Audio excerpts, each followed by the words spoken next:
gosto de dizer que a Bíblia ela começa com o casal, ela termina com o casamento. O primeiro milagre que Jesus realizou foi numa festa de casamento. Então tudo isso mostra o quanto que essa figura ela é importante para Deus. E nós precisamos olhar para o casamento da mesma forma que Deus olha, de uma forma muito especial. E se o Senhor nos trouxe aqui essa manhã, é porque Ele quer nos ajudar a cuidar melhor ainda do nosso casamento. Eu queria que a gente pudesse ler um trecho, acho que está Mateus capítulo 24,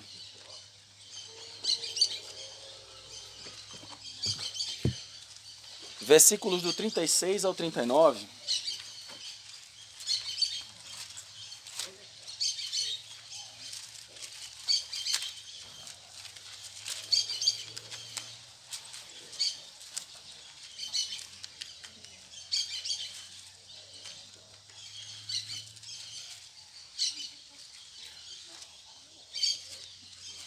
Nesses últimos dias, né, o Senhor tem nos falado muito a respeito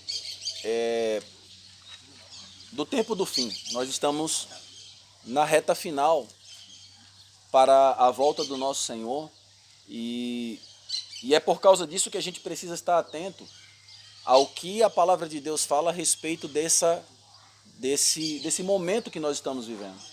E é interessante que quando o Senhor fala a respeito da sua vinda, existe uma advertência que ela toca diretamente a nós como famílias.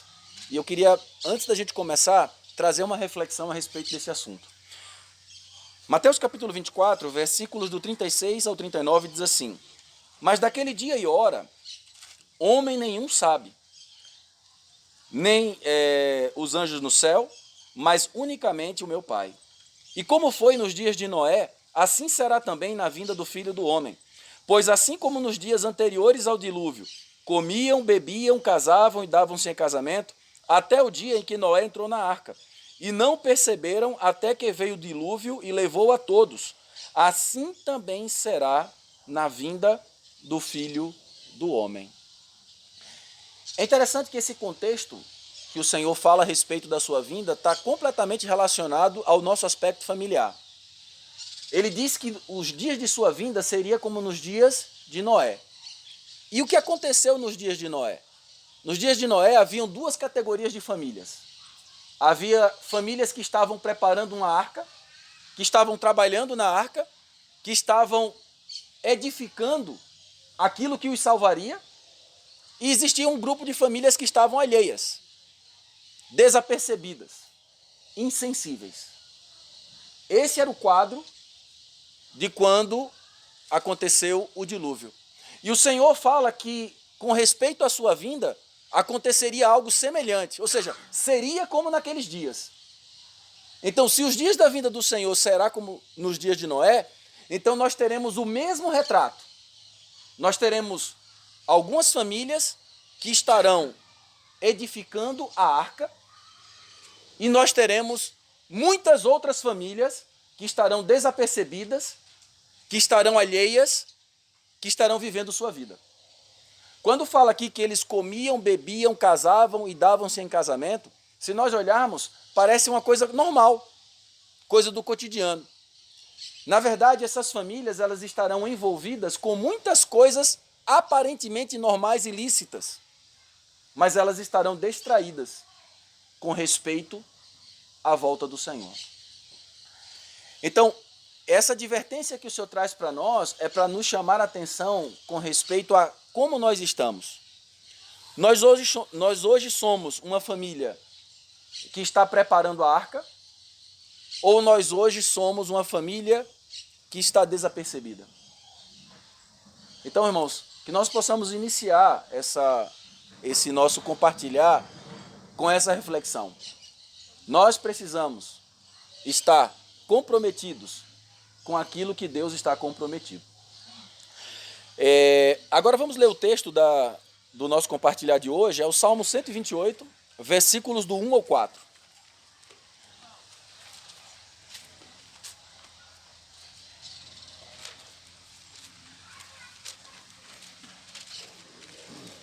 Salmo 128.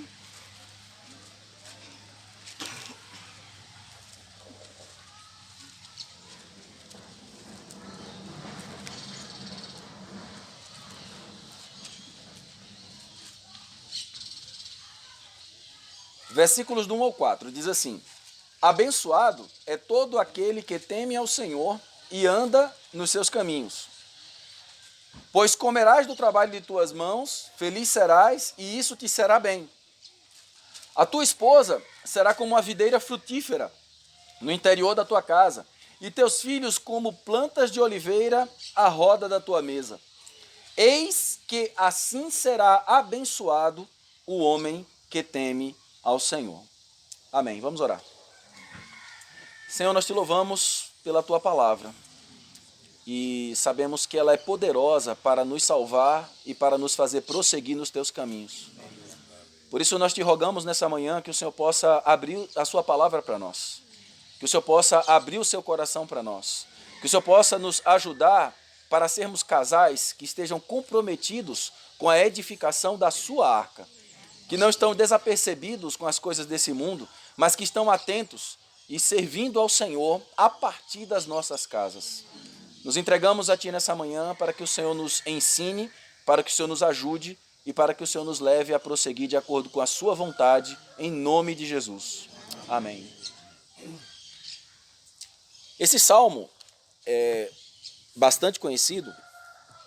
Ele traz princípios que podem nos levar a ter essa vida que o Senhor espera para nós nesse tempo do fim. Aqui ele fala do papel da mulher, do homem, perdão, e do papel da mulher. E esses papéis, eles se complementam para que a casa seja uma casa equilibrada e abençoada. E a gente vai começar falando inicialmente do papel do homem. Aqui no contexto ele fala o seguinte: bem-aventurado é o homem que teme ao Senhor e anda nos seus caminhos. Então existem dois aspectos práticos que o Senhor traz na vida de um homem que teme ao Senhor. O primeiro, temer. O que é temer a Deus? Em geral a gente pensa, ou as pessoas imaginam que temer a Deus é ter receio, né? Ou ter medo de ser castigado por fazer alguma coisa errada. Mas na verdade, irmãos, temer nada mais é do que amar tanto uma pessoa que eu não quero desapontá-la. E aqui ele começa justamente dizendo nesse texto que o homem, ele precisa temer ao Senhor. E aí a primeira pergunta que nós precisamos fazer para nós mesmos, irmãos que servem ao Senhor e que cuidam das nossas casas é: como está o meu amor pelo Senhor? Como está o meu desejo pelo Senhor? Como está a minha busca pelo Senhor? Muitas vezes nós temos uma vida um pouco relaxada, ou a gente não tem medo de fazer ou de falar determinadas coisas, porque o nosso amor pelo Senhor não está bom, não está adequado. Quando o meu amor pelo Senhor está firme, está fervendo, eu sou uma pessoa cheia de temor. Se nós olharmos, esse é o mesmo princípio que rege a nossa vida, com relação a pais e filhos. Quando é que os nossos filhos têm temor a nosso respeito? Quando eles nos amam tanto que eles dizem assim: eu não vou fazer isso, porque isso entristece meu pai. Todos nós temos essa experiência, né? Mas quando a gente está sem temor pelos nossos pais, a gente não tem medo de fazer coisa errada. Esse é o mesmo princípio do nosso relacionamento com Deus. E é por isso que nós precisamos, irmãos, varões que estão aqui nessa manhã, checar como é que está o nosso amor pelo Senhor e o nosso desejo de busca e de comunhão com Ele. Temer a Deus é amá-lo ao ponto de não querer desapontá-lo. E a palavra do Senhor tem nos encorajado nesse sentido, para que a gente seja guardado em relação a isso. E isso, irmãos, nada mais é do que fruto de uma vida devocional. Por isso que é tão importante, nesses tempos finais, nós restaurarmos a nossa vida devocional, o nosso tempo de comunhão com Deus, o nosso tempo de busca na presença do Senhor. O segundo aspecto que envolve o irmão, o homem, é andar nos seus caminhos. Primeira coisa, ser um homem que teme ao Senhor. Segunda coisa, ser um homem que anda nos seus caminhos. E o que é andar nos seus caminhos? Andar nos seus caminhos está principalmente relacionado a confiar em Deus. Nós somos muito prontos, quando ouvimos a palavra, em sermos tocados em nossa emoção, em termos aquele profundo desejo de praticar, de viver a palavra, mas quando nós somos muitas vezes chamados por Deus para viver a palavra, nós damos aquela titubeada. Um exemplo que eu gosto de dar é a história, isso é uma história real, de um malabarista famoso, que ele fazia a travessia de um prédio para o outro na corda bamba. E ele atravessava andando, atravessava correndo, e o público vibrava assistindo aquela apresentação. Aí um dia, ele pegou um carrinho de mão, aí disse assim: quem acredita que eu sou capaz de atravessar de um prédio para o outro com esse carrinho de mão? Aí todo mundo vibrando. Aí ele olhou para o rapaz que estava mais vibrando e falou assim: então senta aqui no carrinho. Aí o rapaz murchou na mesma hora. Aí ele fez: você não falou que acredita que eu atravesso? Senta aqui no carrinho. E ele não sentou. Esses somos nós. Nós muitas vezes ouvimos a palavra e nós realmente vibramos com a palavra. Mas muitas vezes quando Deus manda a gente sentar no carrinho, a gente não quer sentar no carrinho. E o Senhor vai nos levar a sentar no carrinho. Porque isso é andar por fé. Em nossa vida, a gente muitas vezes busca situações para que a gente possa se sustentar, para que a gente possa se sentir seguro. Mas na carreira cristã, nós precisamos aprender a confiar no Senhor. E nós, irmãos, homens, nós precisamos aprender a confiar no Senhor. Porque Ele é o nosso provedor, Ele é o nosso cuidador, Ele é aquele que está em todos os momentos cuidando da nossa vida. E confiar no Senhor está relacionado principalmente a ter uma experiência viva e diária com Ele. Jeremias capítulo 17, versículos 7 e 8, se você puder abrir sua Bíblia, por favor. Jeremias capítulo 17, esse é um texto muito conhecido.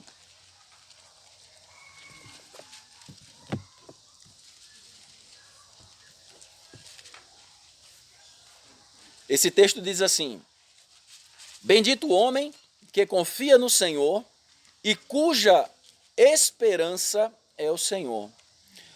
Porque ele é como uma árvore plantada junto às águas, que estende as suas raízes para o ribeiro, e não receia quando vem o calor, mas sua folha fica verde, e no ano de sequidão não se afadiga, nem deixa de dar fruto.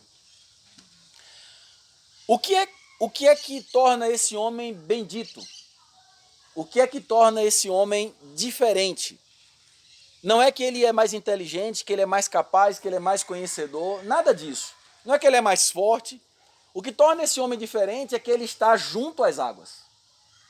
É que ele vive em comunhão com o Espírito Santo. E é isso que faz toda a diferença. O Senhor falou em João 4 que aquela mulher samaritana, que quem bebesse da água que ele desse jamais teria sede. E em João capítulo 7, ele disse que quem provasse dele experimentaria uma fonte a jorrar para a vida eterna. Então, esse fluir dessa água viva, ele é resultado do nosso posicionamento. Onde nós estamos posicionados? Nós estamos posicionados junto às águas? Ou nós estamos alheios no nosso dia a dia? Ou buscando o Senhor apenas numa reunião ou quando dá?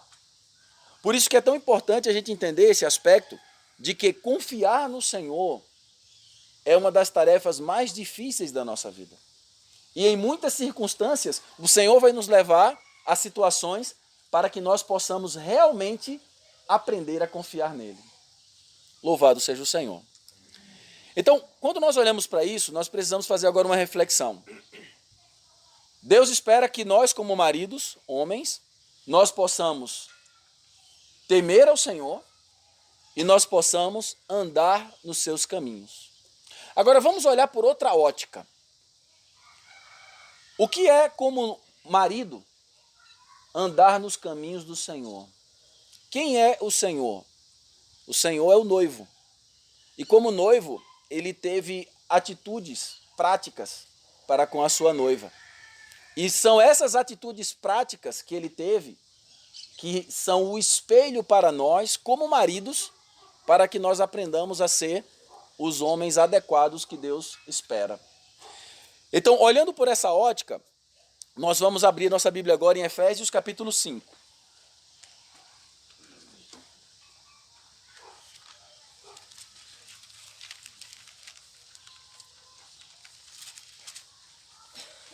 Efésios capítulo 5, vamos ler primeiro o versículo 25.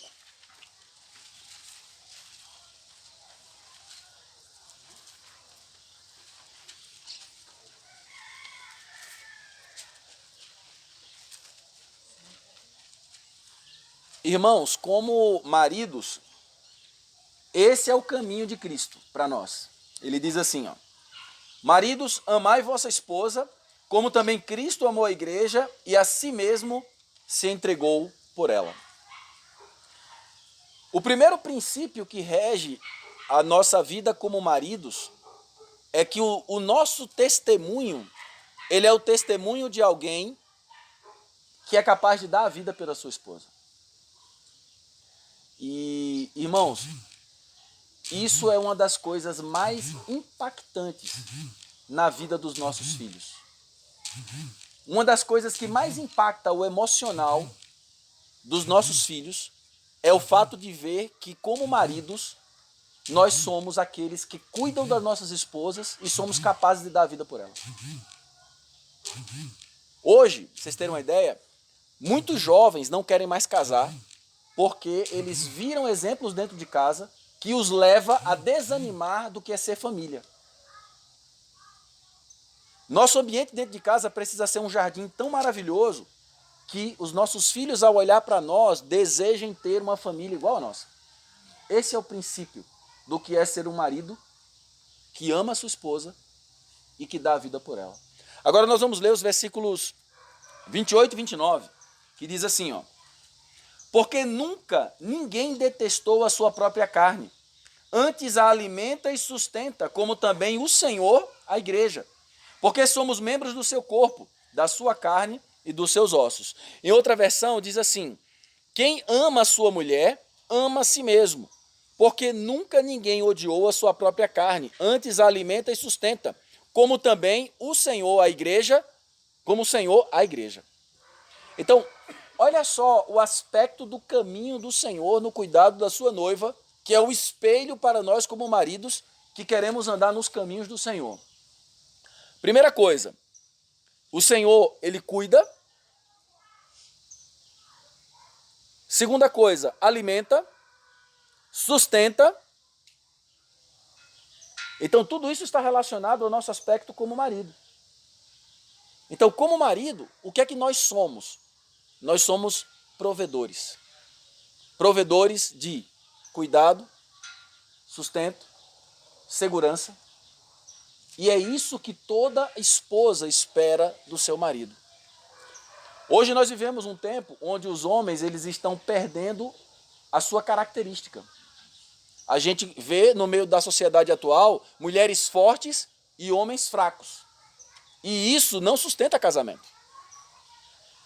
E quando eu digo homens fracos, são homens que não exercem o seu papel como servos de Deus. Homens que não conduzem a sua casa como um verdadeiro sacerdote. Essa responsabilidade foi delegada ao homem, ao marido, ao sacerdote da casa. E é muito comum nós observarmos hoje, muitas vezes, irmãs que chamam seus maridos para orar. Ou que chamam seus maridos para ler um trecho da Bíblia. Quando, na verdade, isso deveria ser o contrário. E esse enfraquecimento do homem na sociedade atual tem tornado muitos irmãos frágeis nesse aspecto. Nós, como maridos, nós precisamos ser os primeiros a conduzir nossa casa ao Senhor. Os primeiros a ser aqueles que têm um exemplo dentro do nosso lar de comunhão. Eu digo isso, irmãos, porque a coisa mais comum do mundo, quando um casal procura a gente para ter comunhão sobre problemas e dificuldades, a primeira pergunta que a gente faz é: vocês oram juntos? A resposta sempre é não. E eu não estou dizendo isso como uma regra para o casal, mas eu estou querendo dizer como um princípio. O próprio Senhor falou certa vez que o que dois concordarem debaixo do céu, isso vos será concedido. Para mim isso é um testemunho precioso do que é um casal que tem um altar dentro de sua casa. Um casal que tem comunhão dentro do seu lar. Por isso que esse é um princípio importante para nós. E nós, maridos, irmãos, precisamos assumir a nossa responsabilidade diante do Senhor de conduzir a nossa casa, cuidando, protegendo e suprindo o nosso lar, primeiramente com a palavra de Deus e depois com todas as outras necessidades que nós sabemos. Então, esse princípio, ele rege a nossa vida. E outra coisa importante, quando o marido exerce o seu papel diante de Deus e de sua esposa, a comunhão do casal não é interrompida. Muitas vezes, a gente entra naquela discussão, né? A mulher tem que ser submissa, a gente vai falar sobre isso mais na frente. Mas o primeiro papel que tem que ser exercido diante de Deus é o do marido. Nós precisamos cuidar do nosso papel diante do Senhor. E um erro que muitas vezes acontece é porque um está cobrando que o outro faça o seu papel, quando na verdade eu tenho que ir diante do Senhor para cumprir o meu papel diante do Senhor. Então, como esposo, eu preciso ser aquele que conduz a minha casa ao Senhor. E aí, agora nós vamos ler mais um trecho complementando esse assunto, que está em 1 Pedro, capítulo 3, versículo 7.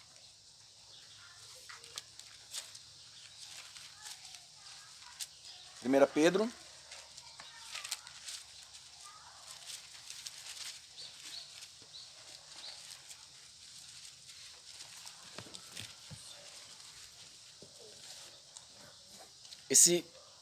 eu queria pedir para um marido ler esse versículo, por favor. Do mesmo modo, vocês, maridos, sejam sábios no convívio com as mulheres e tratem-nas com honra, como parte mais frágil e coerdeiras do dom da graça da vida, de forma que não sejam interrompidas as suas orações. Amém. Obrigado, Sérgio.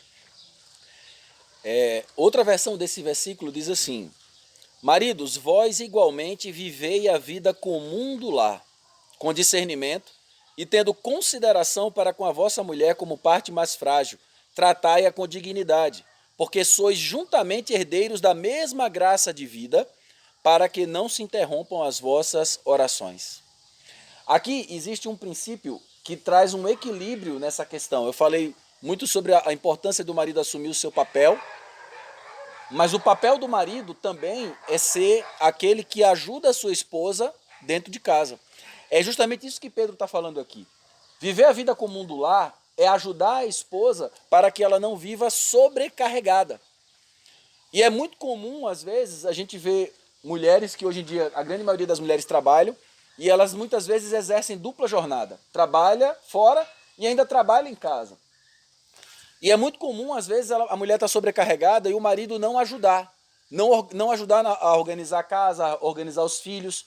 E isso daí deixa a mulher sobrecarregada e muitas vezes atrapalha no processo da relação e da comunhão. Por isso que é tão importante que o marido também tenha discernimento. Primeiro, como fala o contexto, a mulher é a parte mais frágil. E isso não está relacionado a intelecto.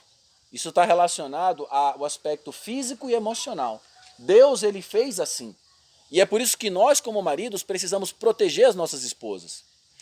Você sabia que se você fosse consultar o instinto mais profundo da mulher, a resposta que ela daria é: eu quero um homem que me proteja, que me faça se sentir segura? É isso que Pedro está dizendo aqui. Não é questão de ser superior ou inferior, mas é uma questão de segurança. O marido tem que prover essa segurança para a mulher.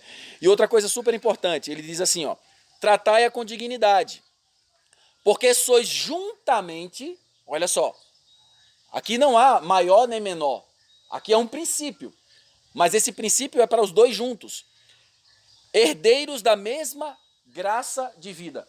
Agora eu quero que a gente preste atenção nesse termo. Esse termo, graça de vida, só aparece aqui em toda a Bíblia. É a única vez que esse termo aparece.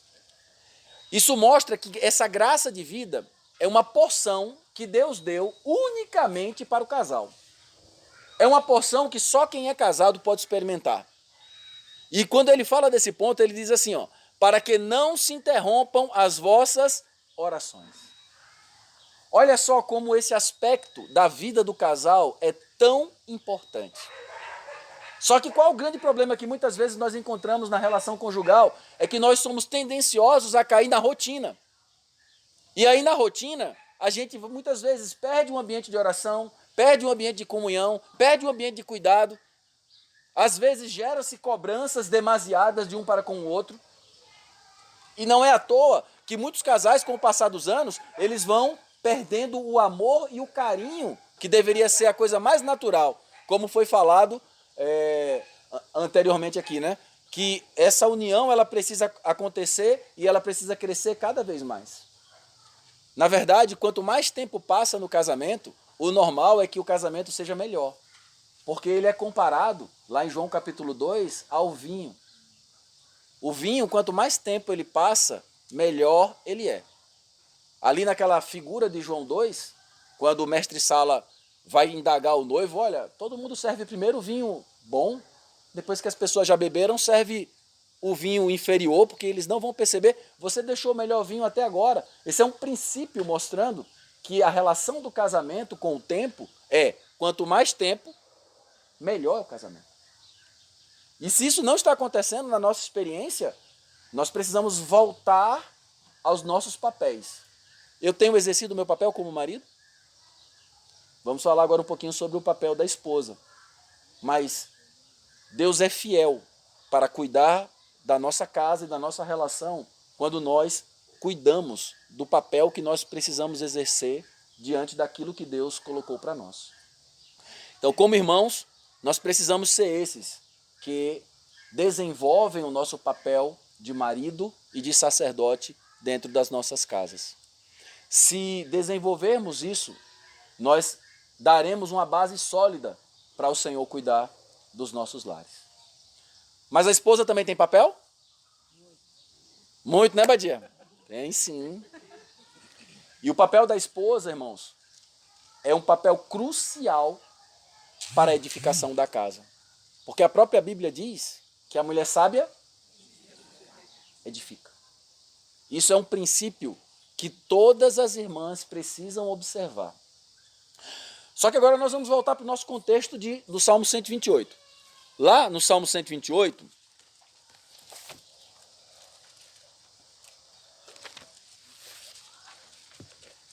diz assim, ó, versículo 3. Tua esposa, no interior da tua casa, será como uma videira frutífera, teus filhos como rebentos de oliveira à roda da tua mesa.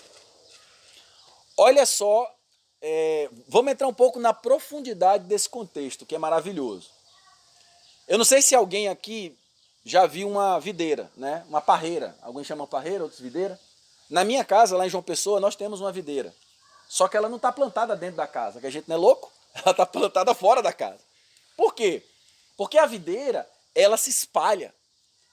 Inclusive, lá a gente tem que podar ela constantemente, porque ela vai para a casa do vizinho. Então a gente tem que cortar. Mas aqui nesse contexto está dizendo que essa videira está plantada onde? Dentro de casa. E o que é que isso significa? Isso significa que a mulher, ela precisa ser essa videira, que se espalha com seus ramos dentro do seu lar e que é capaz de saber o que acontece em cada milímetro da sua casa. A mulher não está alheia, ela não está desapercebida. Ela gerencia a sua casa como a CEO da melhor empresa do universo, até porque a sua casa é o seu negócio. E nenhum negócio, nenhum sucesso na vida compensa o fracasso no lar. E hoje, um dos instrumentos que o inimigo tem utilizado é a distração das mulheres para que elas deem atenção a um monte de coisas e não cuidem da sua casa. Tem filhos que estão perdidos dentro de casa, porque a mulher deixou de ser essa videira. Porque ela deixou de ser essa pessoa que dá atenção a todas as coisas e que cuida de todas as coisas. Irmãos, o papel da esposa dentro de casa é questão de vida ou morte na família. Por um lado, o marido precisa ser esse que conduz a família para o Senhor. Mas se a mulher não for essa videira, essa cooperadora, essa auxiliadora dentro de casa, ela com as suas próprias mãos, ela vai derrubar o seu lar. E é por isso que nós precisamos, irmãos, verificar o que tem sido a nossa ocupação, onde temos colocado a nossa atenção. Tem irmãs que elas conseguem assistir todas as séries que estão passando aí nessas plataformas digitais, mas não conseguem sequer ter um tempo de conversa ou de disciplina com seus filhos. Por quê? Porque muitas coisas foram terceirizadas. Porque muitas coisas foram colocadas para os outros. Mas o papel de educação, tanto prática como espiritual dos nossos filhos, passa pelas esposas. Não estou isentando os maridos dessa responsabilidade, mas a esposa ela tem um papel muito maior nessa questão. E aqui ele diz assim, ó, a tua esposa no interior da tua casa será como uma videira frutífera e teus filhos como rebentos de oliveira à roda da tua mesa. Provérbios 14:1, nós citamos ainda agora, diz assim, toda mulher sábia edifica a sua casa, mas a tola derruba com as suas próprias mãos. A edificação, ela está relacionada justamente a esses cuidados. E existem características que a mulher tem que elas são essenciais. Uma delas é a percepção. Eu não sei vocês, mas é comum eu estar andando na rua com a minha esposa e ela falar assim, você viu? Aí eu digo, não. Porque ela consegue ver tudo que está acontecendo ao redor e eu não consigo ver. Eu sou muito limitado. Nós somos limitados, irmãos. A gente tem que admitir isso. E a mulher, ela consegue ver coisas que a gente não vê. Dentro de casa, isso é essencial. E muitas vezes a mulher ela vai enxergar coisas e ela vai trazer para o marido para, na comunhão, ambos resolverem juntos. E isso precisa ser resolvido em comunhão. Você sabe qual é uma das portas que mais trazem problemas na edificação do lar? A falta de unidade do casal. Quando o casal ele tem duas direções diferentes, ou seja, o marido e a mulher têm direções diferentes, isso traz confusão para casa e isso leva a confusão para os filhos. Porque os filhos são espertos o suficientes para saber quando eles querem alguma coisa a quem eles vão pedir. Mas quando o casal tem uma única direção, não importa a quem os filhos vão pedir, a resposta será sempre a mesma, quer seja do marido ou da mulher. Por isso que a unidade do casal ela é tão essencial. E ela ensina muito na disciplina e no caráter dos filhos. Então a mulher sábia, ela edifica a sua casa. E existe um princípio de mulher sábia, que todos nós conhecemos, que está lá em Provérbios capítulo 31, que é a mulher virtuosa. Eu sei que tem muitas histórias a respeito disso, né? Tem irmã que diz assim, irmão, eu já orei tanto para ser aquela mulher virtuosa, tal. Irmã, aquilo ali é impossível. Mas o que nós queremos extrair dessa mulher virtuosa são os princípios que regem sua vida, para que a gente possa considerar como nós estamos vivendo. E, irmãs, isso daqui é para vocês. Creiam nisso. Nada na palavra de Deus está registrado por acaso. Só que ser uma mulher virtuosa não é resultado do esforço pessoal. Ser uma mulher virtuosa é resultado da graça de Deus operando na minha e na sua vida. Então, se você desfrutar do operar da graça de Deus, espontaneamente, você será uma mulher virtuosa.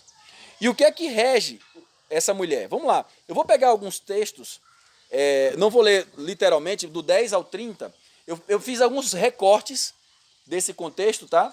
De Provérbios, do 10 ao 30, eu vou ler para vocês alguns recortes. E depois a gente vai entrar nos detalhes práticos. Mas ele começa dizendo assim, ó, mulher virtuosa, quem a achará? O seu valor excede o de finas joias. O coração do seu marido confia nela. Busca lã e linho e de bom grado trabalha com as mãos. É ainda noite e já se levanta, dá mantimento à sua casa e tarefa às suas servas. Examina a sua propriedade e adquire-a. Planta uma vinha com as rendas do seu trabalho. Sua lâmpada não se apaga de noite. Abre a mão ao aflito e ainda estende ao necessitado.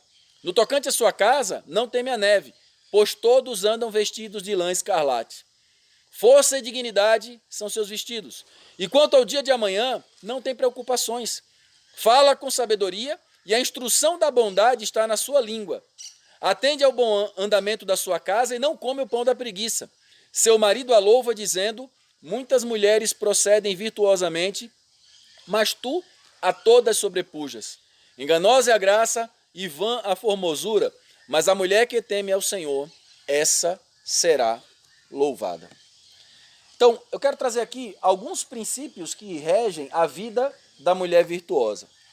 Primeira coisa, hoje em dia se discute muito, né? A esposa tem que trabalhar, não tem que trabalhar, pode trabalhar, não pode trabalhar. Irmãos, a mulher virtuosa trabalhava. Essa é a primeira coisa que é citada aqui dela. Aí vem uma pergunta. Tá, mas e se a mulher não puder não precisar trabalhar? Minha opinião, melhor. Sabe por quê? Você sabe qual é a tarefa mais difícil da atualidade? Criar filhos. Não tem tarefa mais difícil do que essa hoje. O que eu vi de irmãos que na atualidade estão tirando seus filhos das escolas para não perdê-los, tá assim, ó. E por que isso está acontecendo? Porque está difícil criar filhos. Então, se você tem pais ausentes, fica mais complicado ainda. Por isso que a questão é, a mulher ela trabalha, não tem problema. Agora, nós precisamos considerar o seguinte, eu tenho conseguido exercer meu papel?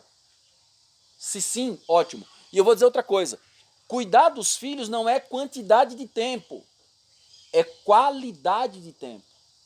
Às vezes, 2 horas, 1 hora, bem vivida, vale mais do que uma semana inteira não bem vivida.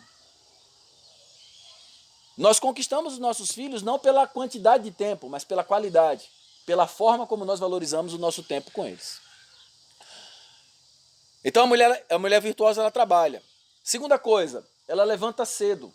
Ou seja, isso aqui não está relacionado a ser uma madrugadora, mas está relacionada a ser alguém que assume responsabilidade, que cuida bem da sua casa, que é a primeira a perceber tudo o que acontece dentro do seu lar. Terceira coisa, gerencia as necessidades da casa. Ela é a despenseira do lar. Ela sabe o que cada um precisa e ela sabe muito bem como cuidar e dosar cada um. Ela se preocupa com as pessoas dentro de casa. Quarta coisa, ela negocia. Ela tem habilidade de negociação. Ela não é aquela pessoa que as pessoas fazem tudo por ela. Não, ela sabe o que fazer, ela sabe como negociar. Quinta coisa, a sua lâmpada não se apaga. Ela tem uma vida devocional. Ela tem o seu tempo com Deus e a sua comunhão pessoal com Deus. Sexta coisa, ela é generosa. Ela não é egoísta. Ela não cuida só dos da sua casa. Ela também tem preocupação com os que estão fora, com os irmãos e até mesmo com as pessoas que estão ao seu redor. Sétima coisa, ela cuida do viver do marido e dos filhos para que eles não caiam em pecado. Isso aqui é muito sério. Ela cuida do marido e ela cuida dos filhos. Ela tem uma preocupação com a vida espiritual dos filhos. Sabe uma coisa que me chamou muita atenção nos últimos 3 anos? Às vezes a gente sentava com alguns pais para ter comunhão sobre alguns assuntos, alguns casais, e aí eu via no brilho dos pais a questão da faculdade dos filhos.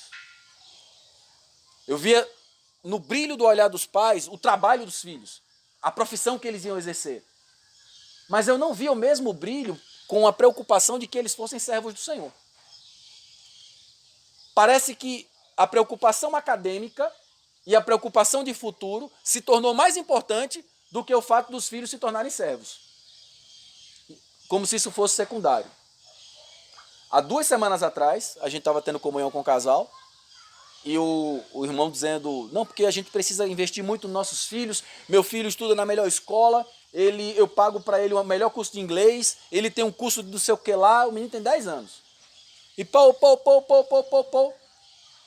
que é que você acha? Ele disse assim, se eu tivesse um filho de 10 anos, eu não faria isso. Aí ele fez assim, como não, irmão? O mundo está uma concorrência muito forte. Eu falei, não é o quanto ele estudou, o quanto ele aprendeu, o quanto ele sabe que vai fazer diferença na vida dele. Mas é o quanto ele tem uma saúde emocional adequada. Hoje a gente vive uma era de adolescentes frágeis. Estados Unidos, por exemplo, está com o maior índice de suicídio de adolescentes da história. Sabe por quê? Porque não sabe o que é uma decepção. Pessoas fracas emocionalmente. Então, o que é que está trazendo como lição aqui para nós? Não é o quanto eu preparo meus filhos academicamente, é o quanto eu preparo meus filhos espiritualmente, é o quanto eu preparo meus filhos emocionalmente, para aprender a lidar com as coisas, as dificuldades da vida. Aí eu falei para esse irmão, no futuro, quem for resiliente emocionalmente vai ter muito mais sucesso do que aqueles que são preparados academicamente. Então, cuide do seu tempo com seu filho. E não do tempo que ele vai ser colocado em escolas, em cursos, em tantas outras coisas, que pode ser que ele se torne muito conhecedor, mas fraco emocionalmente. Então, cuida do marido e dos filhos. Não anda ansiosa.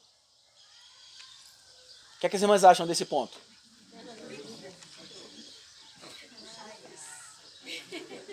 Difícil, né? Esse é o 8º ponto. Irmãos, agora falando para as irmãs, né? Irmãs, por que a Bíblia nos proíbe de ser ansiosos? Porque a ansiedade, ela é o contraponto da fé. A ansiedade, na verdade, ela anula a fé. A ansiedade, ela é insegurança. A fé é a certeza. O Senhor nos proíbe, é uma ordem do Senhor, não andeis ansiosos. E esse princípio a gente precisa orar, buscar diante do Senhor para que Ele nos dê graça, para que a gente se liberte disso. Ele é o nosso provedor, Ele quem cuida de nós. E irmãos, eu vou dizer uma coisa para vocês, como é maravilhoso quando a gente está passando uma situação de dificuldade, e agora eu estou falando nós maridos, e creio que todos nós aqui já passamos situações de dificuldades, e a nossa esposa pega no nosso braço e diz assim, meu amor, fica tranquilo, o Senhor vai cuidar de tudo. Muitas vezes, é disso que os esposos precisam, de uma esposa que esteja do lado dele para dizer assim, fique tranquilo, o Senhor vai cuidar de tudo. Porque nós confiamos no Senhor. Amém? Vocês, esposas, precisam ser essas mulheres que ajudam seus esposos a ir ao Senhor. Às vezes a gente busca a solução das coisas, né, antes de buscar o Senhor. Na verdade, é como se o Senhor fosse nosso último recurso. Mas na verdade ele deveria ser o primeiro, em todas as situações. Não anda ansiosa. 9ª coisa, fala com sabedoria. A mulher sábia está relacionada à mulher que tem uma busca espiritual e uma comunhão pessoal com Deus. A sabedoria não é entendimento nem conhecimento. A sabedoria é algo que vem do próprio Espírito Santo. Por isso que a esposa precisa ter essa experiência. 10, conhece a verdade. Ou seja, ela é alguém que tem conhecimento da palavra. 11, é louvada por seu marido, é reconhecida por seu marido. E por último, teme ao Senhor. Então, as mulheres sábias, elas são aquelas que conduzem a sua casa e elas trazem equilíbrio para o seu lar. Vamos agora voltar para o mesmo contexto de 1 Pedro que a gente leu para os maridos, agora nós vamos ler para as esposas. 1 Pedro, capítulo 3. Vamos voltar para o mesmo contexto.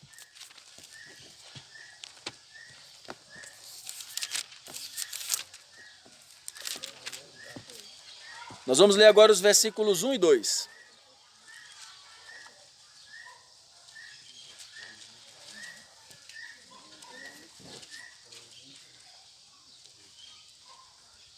Queria pedir para uma irmã ler. Da mesma maneira, esposos, cada uma de vós seja submissa ao vosso próprio marido, com o propósito de que, se alguns deles ainda são contra a palavra, sejam convertidos sem admoestações, mas pelo procedimento de sua esposa, testemunhando a vossa maneira de ser honesta e respeitosa. Amém. Aí aqui, voltando para o aspecto prático do lar, ele diz assim, ó. Sede submissas a vosso próprio marido. Às vezes é comum, e as irmãs elas têm uma facilidade nessa questão de fazer comparações, né? Se o meu marido fosse como fulano, era mais fácil eu ser submissa. Mas não é fulano, é o seu marido. O seu esposo foi a dádiva de Deus para você, para que você aprendesse e desenvolvesse a sua vida espiritual. Então, ser submissa é exercer o seu papel dentro de casa. Isso não está relacionado a quem é maior nem a quem é menor, mas está relacionado, lembra que a gente falou no começo? Aos papéis que Deus estabeleceu. A submissão é para a cooperação, é para que haja desenvolvimento. E quando ele toca nesse ponto, ele diz assim, ó, para que se ele ainda não obedece à palavra, e aqui tem um ponto muito importante. É muito comum as irmãs acharem que os maridos serão ganhos por suas palavras, por seus debates, por suas discussões, mas não é isso que a palavra de Deus diz. Em geral, a mulher ganha o marido em silêncio. Em geral, o homem é constrangido pela vida prática da própria mulher e não por suas discussões nem por seus argumentos. Porque na esfera do argumento o homem gosta de discutir. Mas muitas vezes o homem é iluminado pela vida prática da própria esposa. E é isso que ele está dizendo aqui, ó. Seja ganho sem palavra alguma, mas por meio do procedimento de sua esposa. Então, dentro do lar, para que haja esse equilíbrio, nós homens precisamos ser os que vivem a vida comum do lar e que auxiliam as nossas esposas para que elas não estejam sobrecarregadas. Por outro lado, as esposas precisam ser aquelas que têm um proceder adequado diante de Deus e que levam seus maridos ao Senhor sem palavra nenhuma, mas por meio do seu viver. Isso causa equilíbrio no lar. E quando esse equilíbrio acontece, o que é gerado é o que nós lemos no Salmo 128. Um homem que teme ao Senhor e que anda nos seus caminhos. Uma mulher que é como uma videira frutífera, que cuida da sua casa de forma plena, para que o fruto disso daí seja uma família que vive em conjunto e que tem comunhão. Resultado disso? Filhos que são como rebentos da oliveira. Filhos que são frutos de comunhão, porque eles estão aonde? Nesse Salmo 128? Na mesa. Hoje em dia é muito comum você ver, por exemplo, na hora da refeição, cada um vai para o seu canto. Quando, na verdade, a mesa é o melhor ambiente de comunhão do lar. E esse ambiente precisa ser preservado. E ele precisa começar pelo casal. E esse fruto é o fruto que leva a uma família que caminha no caminho do Senhor.